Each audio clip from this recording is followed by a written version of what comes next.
Hello, Fairlawn, and thank you for joining me for Riding Freedom, Chapter 3.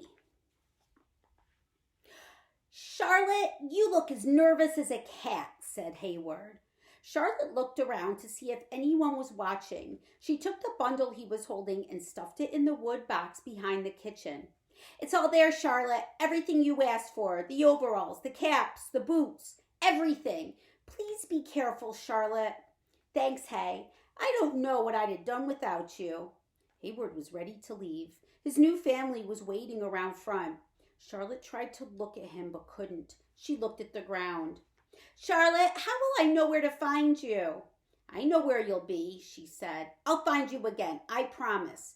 Anyway, I've got something for you to remember me. Charlotte took a narrow piece of leather out of her apron pocket. But that's your bracelet, said Hayward. No, I cut it in two, long ways, see? Charlotte held up her wrist. The leather that she had worn since she was a baby was half as wide. She tied the other half around Hayward's wrist. He was quiet and his eyes were wet. He put his arms around her and buried her head against her apron. Charlotte held him and ruffled his hair. She felt sick inside, like she swallowed something spoiled. Now get along. They'll be looking for you. Hayward straightened up. Muddy streaks ran down his face. Goodbye, Charlotte, he said, walking backwards, still looking at her. Goodbye, Hay. I'll find you. We're going to have a ranch, remember? With a big old sign that says private property. Remember? And foals every spring. She couldn't finish. She choked on the tears as they spilled down her cheeks. She tried to stop, but she couldn't. They just flowed a river down her face until she couldn't see him anymore. Charlotte sat behind the wood box for nearly an hour. She felt achy and empty. Silent, her tears spent, she looked out over the pastures and wondered where she'd be tomorrow. It would be easy to stay here and just go about her business. At least she'd know where she'd be sleeping every night. She'd have regular meals, but she wouldn't have the things she loved. What did Vern always say? That the easy way ain't always going to get you anywhere. Mrs. Boyle's voice startled her. Charlotte, do I have to come out there and get the wood myself? You're a good-for-nothing and slow as molasses. Charlotte jumped up and gathered the wood and carried it into the kitchen. She didn't want Mrs. Boyle getting her dander up and poking her nose in the wood box. Not today. When Charlotte walked back into the kitchen and saw piles of potatoes waiting for her, she realized that as nervous as she was about running away, she was more afraid to stay. Something bigger than peeling potatoes was nagging at her on the inside, but she still needed help to make her plan work, and there was only one person left who she considered her friend. Vern always ate dinner in the kitchen, so afterward, when he came out to the kitchen steps, Charlotte was waiting. Well, Miss Charlotte, I already been missing you, and those horses already missing you too. Charlotte put her finger up to her lips and waved Vern away from the back steps. When they were safely out of Mrs. Boyle's earshot, Charlotte looked at him and gathered her courage. Vern, where would someone pick us up a stage around here? A stage? Well, the Southern Bound picks up in Concord every Tuesday and Saturday morning, so there's one coming tomorrow. You remember Concord. You rode over there with me to pick up some feed. That's about all I know. Why? What are you up to? How much does it cost? Asked Charlotte. Vern studied her. Well, it costs some dollars to get a body to the next stop, but that ain't very far. You got money for a stage ride, Miss Charlotte? Vern, you know I ain't got no money, but I gotta leave. I ain't got no good cause to stay here. The only reason they keep me is to take Mrs. Boyle's place in the kitchen. Worried furrows crinkled up Vern's forehead. Running away is a mite dangerous thing to do, said Vern. You ran away once, said Charlotte. Vern tilted his hat back on his head and looked at her. Yes, I did. I never knew my mama or papa, just like you. I ran from the south to the north, and all I left behind was being somebody's slave. But when I ran, I had folks that helped me and hid me. You're a girl. That's different, said Vern. It ain't that different, said Charlotte. Vern looked at her and then towards the kitchen. Well, maybe you're right. If anyone would wither and die in the kitchen, it's you, he said. She straightened her shoulders and looked at him directly. I'm going, Vern. He shook his head, then lowered his voice to a whisper. Miss Charlotte, Anybody know your intentions? No. Almighty, you keep it that way. Fern looked around to see if anyone could hear. Now, you gotta make it look like lots of things could have happened to you so folks won't know which way you went. And you need to look different. I already got that part figured out. I just bet you do, said Vern.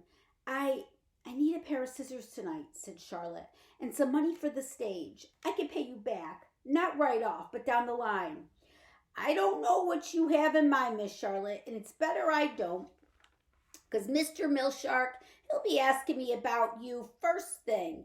I'll try to keep my best to get you those things. You be careful, you hear me? You be real careful. You heading for Concord, right? So let me think. You know I can't read a scratch, so when you get through the woods and come to the town sign, you pile some rocks up around the base of that sign. That way, next week when I get the feed and I see those rocks, I'll know I made it that far. I'll be worried sick till then. Charlotte smiled at Fern. She would have hugged him too if she hadn't been worried about Mrs. Boyle walking out of the kitchen any minute. She couldn't let anyone think that Fern might have helped her.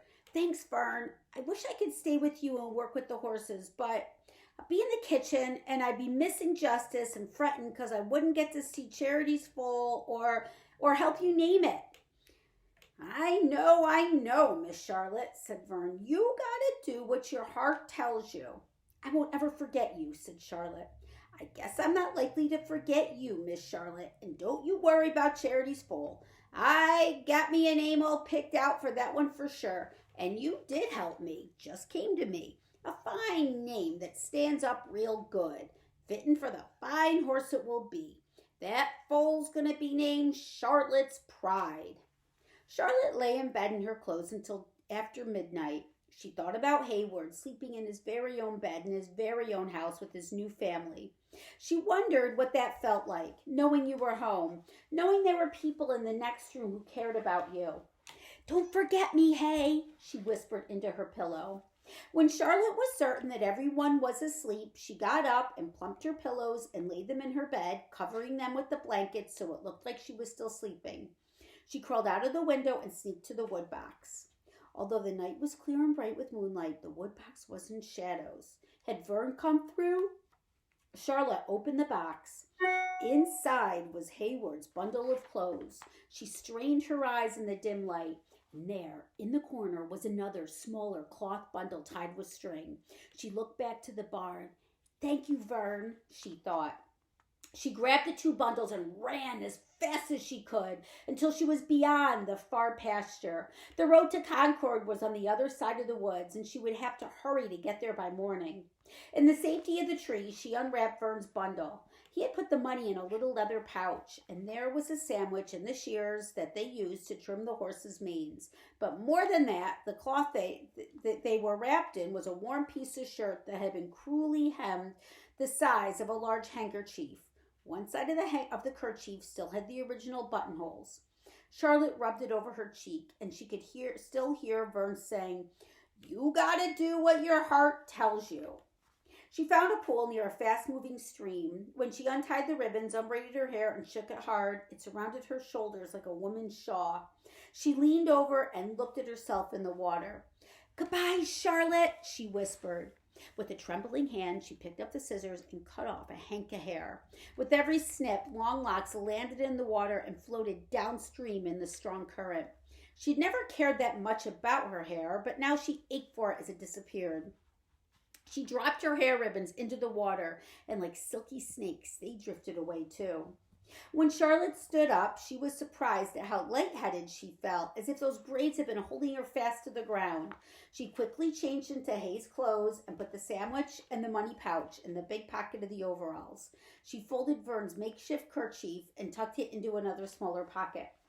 She took one last look at the pool. The water reflected the image of a young boy. Quickly, Charlotte stuffed her frock and the scissors in the stump of a dead tree, covering them with damp leaves and bush. She floated her apron in the stream, wrapping the strings around the nearby tree bramble so it wouldn't drift away. Make it look like different things could have happened. If anyone came looking, they would see her apron and think she had drowned. Charlotte cut through the woods and arrived at the main road to Concord with the moon still high. She ran until she got tired and then walked and then ran some more. The stage came early, she reminded herself, but her side had a stitch from running and she slowed a bit. Mrs. Boyle will be fussing when Charlotte didn't show up for breakfast chores on time, and she'd be too busy to come looking looking herself.